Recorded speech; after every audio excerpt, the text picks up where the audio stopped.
দুপাশের পাহাড় জানে আমার ভালোবাসার মানে যে আমি আর এই যে আমার পিছনে এত অপূর্ব সুন্দর mountain area view. Hello everyone, welcome back to my channel. তোমরা সবাই কেমন আছো? আমি অনেক ভালো আছি। তো আজকের এই ব্লগটা স্টার্ট করছি।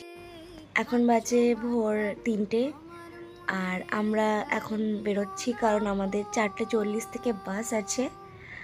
আর কোথায় যাচ্ছি সেটা একটু পরেই তোমরা জানতে পেরে যাবে।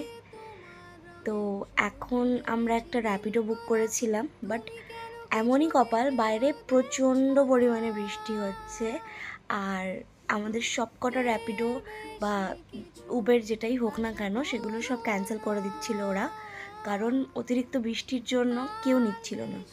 ফাইনালি একটা র্যাপিডোকে আমরা একটা অটো বুক করেছিলাম, তাকে অনেকবার কল করে অনেক রিকোয়েস্ট করে ফাইনালি সে এসছে আর এখন আমরা যাচ্ছি। তো চলো যেতে যেতে তোমাদের সাথে গল্প হোক। পৌঁছে গেছি বাস স্ট্যান্ডে, বাট বাসের এখনও কোনো দেখা নেই, কারণ আমরা অলরেডি 3টে নাগাদ বেরিয়েছি, 3:20 থেকে 30-এর মধ্যে বাস স্ট্যান্ডে চলে এসেছি, বাট বাস নেই। বাস এসছে সেই 5টা নাগাদ। আমরা এতক্ষণ এখানে দাঁড়িয়েছিলাম আর বাসের জন্য ওয়েট করছিলাম, কন্টিনিউয়াসলি আমরা বাসকে কল করছিলাম, বাসের যে ড্রাইভারকে। বাট ফাইনালি বাস এসে গেছে আর বাস চলা স্টার্ট করে দিয়েছে। আমাদের জার্নি এখান থেকেই স্টার্ট হলো। তো এবার তোমাদেরকে বলি আমরা কোথায় যাচ্ছি। আমরা যাচ্ছি শ্রীশাইলাম। আমি ভীষণ টায়ার্ড ছিলাম ওই সময়, কারণ আমি জাস্ট ওয়েট করছিলাম যে আমি কখন বাসে উঠবো আর একটু ঘুমাবো। তো বাসে উঠে টুকটাক কিছু খেয়ে নিয়েছিলাম, বিস্কিট, মাফিনস এসব। আসলে এই কদিন ট্রিপ প্ল্যান থেকে শুরু করে অফিস সব কিছু নিয়ে এতটা বিজি ছিলাম যে একটু রেস্ট নেওয়া হয়নি। তো একটু ট্রাই করছিলাম ঘুমানোর যতটুকুনি পারা যায়। তো একটা ছোট্ট পাওয়ার ন্যাপ নিয়েছিলাম, তারপরে ঘুম থেকে উঠে গেছি। আর এই যে তখন অলরেডি 7টা কি 7:30 মতো বাজে। আমাদের ফার্স্ট হল দিয়েছিল MGBS-এর ওখানে, তো ওখানে একটু ঘুমটা ভেঙে গেছিলো। এই হায়দ্রাবাদে খুব একটা ভালো কিছু দেখার মতো নেই, তবে এই শ্রীশাইলামের কথা আমি বহুবার শুনেছিলাম এবং সত্যি কথা বলতে আমি এর আগেও প্রচুরবার চেষ্টা করেছি এদিক ওদিক করে যাওয়ার, কিন্তু কিছুতেই আমি যেতে পারিনি। একটা না একটা বাধা এসেইছে। কিন্তু ফাইনালি এই শ্রাবণ মাসের যেই মাসটা, এটা বাবার মাস, এই মাসে আমি যেতে পেরেছি।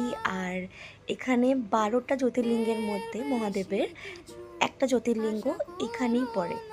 এই 1 বছরে আমার এই প্রথমবার হলো যে আমি হায়দ্রাবাদ থেকে দূরে কোথাও গেলাম আর জায়গাটা যাওয়ার সময় যে সাইট সিনগুলো, সেটা সত্যিই মনকে মুগ্ধ করে দেবে। সত্যি কথা বলতে আমরা যারা 9 to 5 জব করি তাদের জন্য এরকম একটা একদিনের ট্রিপ সত্যিই দরকার হয়, যেটা আমি পার্সোনালি ফিল করেছি।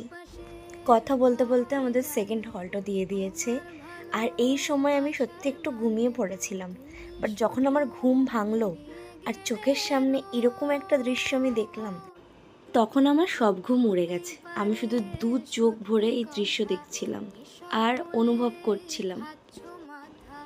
চারিদিকটা সবুজ আর মাঝখানে মাঝখানে একটু একটু পাহাড় আর অসাধারণ সুন্দর রিফ্রেশিং ওয়েদার।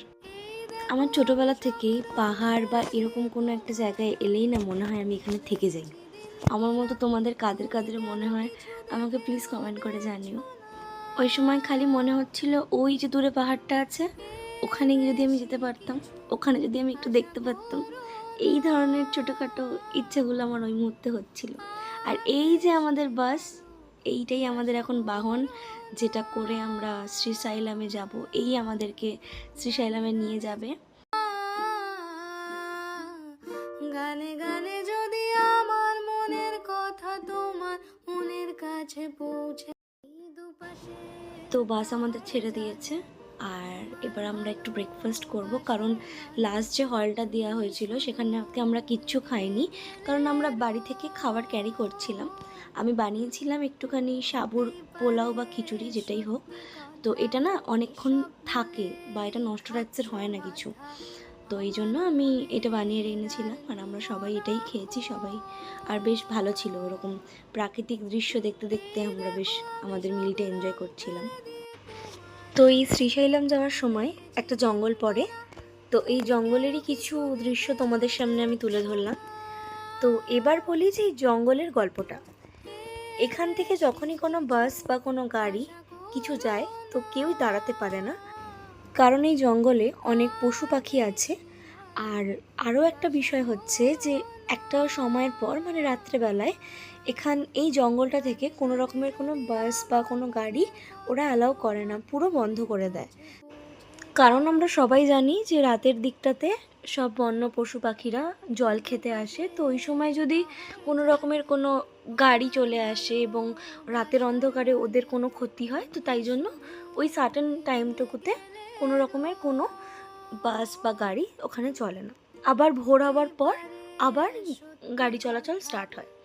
তো এই জন্যই বেসিক্যালি আমাদের বাসটা ওখানে একেবারেই দাঁড়ায়নি। আর ওই সময়টা দিনের বেলা ছিল, তাও দাঁড়ায়নি, কারণ ওখানে অ্যালাউ নেই, যেটা আমি আগে বললাম। কিন্তু আমরা এই জঙ্গলটাতে হরিণ দেখেছি এবং প্রচুর কিউট কিউট বাঁদর দেখেছি। আমরা ছবি তুলতে পারিনি, এবং এখানে আরও একটা নিয়ম আছে যে ছবি তোলা, বন্য পশুদের বিরক্ত করা বা কিছু খাবার দাবার যদি আমরা ওদেরকে প্রোভাইড করি তাহলে কিন্তু জরিমানা আছে। তো এই সবের জন্য আমরা কোনো কিছু করিনি, জাস্ট এই সিনারিওটা আমি পুরো ভিডিও করেছি। তো আজকের মতো এই ব্লগটা এইটুকুই, আবার দেখা হবে নেক্সট পার্টে, কারণ ভিডিওটা অনেক বড় হয়ে যাচ্ছে আর আমি চাই না এত বড় হোক ভিডিওটা। তো খুব তাড়াতাড়ি শ্রীশৈলমের নেক্সট পার্ট নিয়ে আমি আসছি, যে ওখানকার আবহাওয়া, ওখানে আমরা কী করলাম সব কিছু তোমাদের সাথে শেয়ার করব। আজকে আসি, আবার দেখা হবে, টাটা।